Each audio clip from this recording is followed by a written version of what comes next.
Pemirsa, kita lanjutkan diskusi kita. Sekarang saya mau ke Pukat, Pak Zainal Arifin Mokhtar. Iya, gimana Bang? Saya sebagai pengamat, gimana Anda melihat peristiwa ini?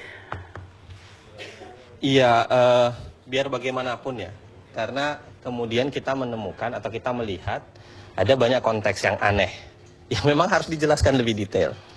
Pertama misalnya konteks aneh yang beredar itu adalah ini orang atau lembaga nih yang datang. Tadi ada beberapa klarifikasi yang menurut saya sudah menarik, mengatakan bahwa enggak, ini orang, ini kunjungan biasa, bla bla. Tapi itu penting. Atau pertanyaan berikutnya, ini sidak atau kunjungan biasa misalnya. Karena itu beda. Ada perangkat perdebatan secara konteks hukum kewenangan DPR barangkali bisa menjadi panjang. Kalau bicara soal sidak ataukah ini umum. Yang Ini ketiga, umum jawabannya tadi. oh iya, kalau umum kita bisa hilangkan. Tapi kan sempat di pemberitaan awal itu bicara soal ini adalah sidak. Dan terima kasih kalau kemudian sudah diklarifikasi bahwa itu umum. Yang ketiga tapi yang aneh juga, kita bicara soal timing. Timing yang kemudian lewat. Ya terlepas dari Pak Menkumham Wamen mengatakan iya, tetapi pertanyaan kita kan standar, apakah itu berlaku untuk orang umum? Kalau orang umum yang lewat, itu pasti sudah dihardik disuruh keluar. Tetapi kan ada privilege. Ya mungkin karena jabatan wakil ketua, monggo lah. Kita bisa terima itu. Pak Wamen juga terima, Pak Menteri boleh terima. Tapi bagi saya tetap ada perlakuan, ada isu soal perlakuan yang berbeda. Ya tapi misalnya ini ya, Pak Jrul gitu yang datang ke Salemba, ya segan juga kali sipirnya. Bisa jadi. Tapi kan tetap saja ada perbedaan antara orang biasa dan itu tidak wajar dalam hukum. Karena orang dalam hukum kan berlaku sama di hadapan Ya hukum. harusnya begitu. Yang keempat, lagi-lagi pertanyaan aneh barangkali adalah pertemuan dengan Fat itu adalah accidentally atau inisiasi. Tadi yang diceritakan oleh Wamen sebenarnya inisiasi. Sedangkan yang diceritakan oleh Pak Priyo adalah kecelakaan, pertemuan tidak sengaja. Nah, ini juga harus diklarifikasi. Ini aneh yang menurut saya hal-hal yang bisa menambah akumulasi pertanyaan orang terhadap pertemuan itu. Nah, yang kedua, yang penting sebenarnya, saya ingin mengatakan begini. Negara sekarang harus bicara bukan hanya sekedar soal kasus Priyo, tetapi negara juga bicara soal perlindungan, bagaimana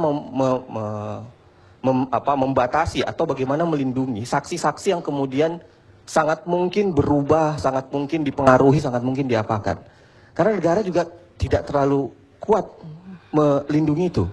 Sekarang kita bayangkan, ada banyak sekali saksi yang beredar, ada banyak sekali saksi yang ada.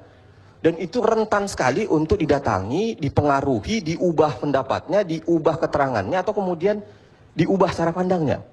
Saya memberikan contoh misalnya Yulianis. Dengan segala catatan, Yulianis itu, Mas Fajrul dan teman-teman, tanpa Yulianis barangkali kasus Nazar KPK tidak banyak bisa bergerak di kasus Nazar. Dia kemudian memegang begitu banyak nama dan yang bisa disebutkan termasuk nama yang ada di ruangan ini sebenarnya yang itu mendapatkan dana gitu dari Nazarudin. Tapi tidak usah saya sebutkan lah, tidak usah disebutkan lah. Jadi itu kan rajin, tetapi orang seperti dia itu tidak mendapatkan perlindungan yang besar. Perlindungannya fisik kan, fisik semata. Tapi tidak perlindungan dari konteks-konteks lain. Atau yang, makanya Fat, dalam konteks yang bahasa saya Fat, ini kan orang yang masih sangat potensial untuk membicarakan soal orang-orang yang terlibat. Kalau kemudian negara tidak membangun proteksi terhadap orang-orang begini, tidak membangun bagaimana orang-orang yang diawasi supaya tidak mudah dikunjungi, tidak diubah pendapatnya, menurut saya ini berbahaya. Karena bisa kemudian mengganjal proses penegakan hukum anti korupsi. Kalau kemudian orang tidak dilindungi, orang yang kemudian punya potensi besar untuk berbicara banyak. Tadi kata Denny itu boleh, tapi di depan umum, di depan publik. Itu kan juga semacam melindungi dari pengaruh. Gitu. Tapi Denny sendiri kan mengakui bahwa dia tidak mengerti siapa Fat itu.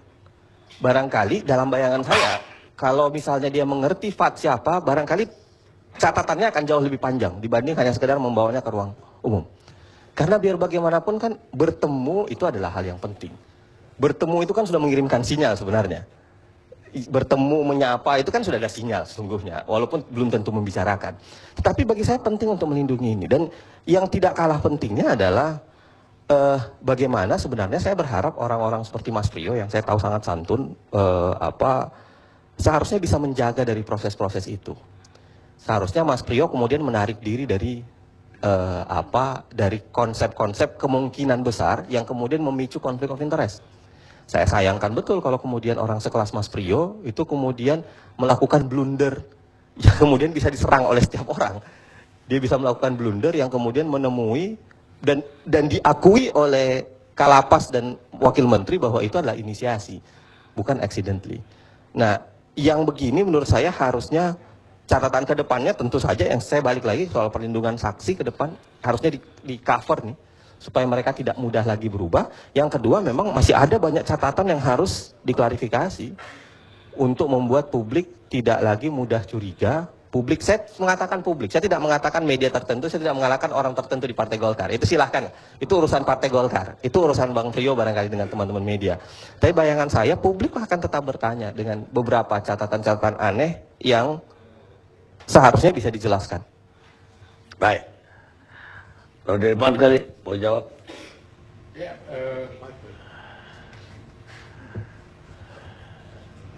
menurut saya ada hal yang sangat penting di sini. Apa yang disampaikan tadi itu sah-sah saja. Jadi memang dalam kapasitas seperti itu bisa menjawab. Tapi tadi juga sudah disampaikan juga oleh Denny Indrayana bahwa secara aturan, secara SOP tidak ada yang dilanggar. Kalaupun ada kelebihan jam sedikit, itu biasa-biasa aja. Kita juga sering, kita merasa kita belum terlambat, atau kita udah telat, kita ditegur, Pak ini udah jam sekian. Biasa aja, karena kita nggak selalu setiap saat lihat jam. Jadi itu saya rasa itu hal yang manusiawi. Cuma barangkali masalah yang utama adalah begini. Artinya pertemuan itu selalu didampingi oleh petugas-petugas LP. Dan juga kondisinya crowd, atau ramai. Yang tidak memungkinkan untuk bicara misalnya mengenai sesuatu yang dikhawatirkan. Artinya apa?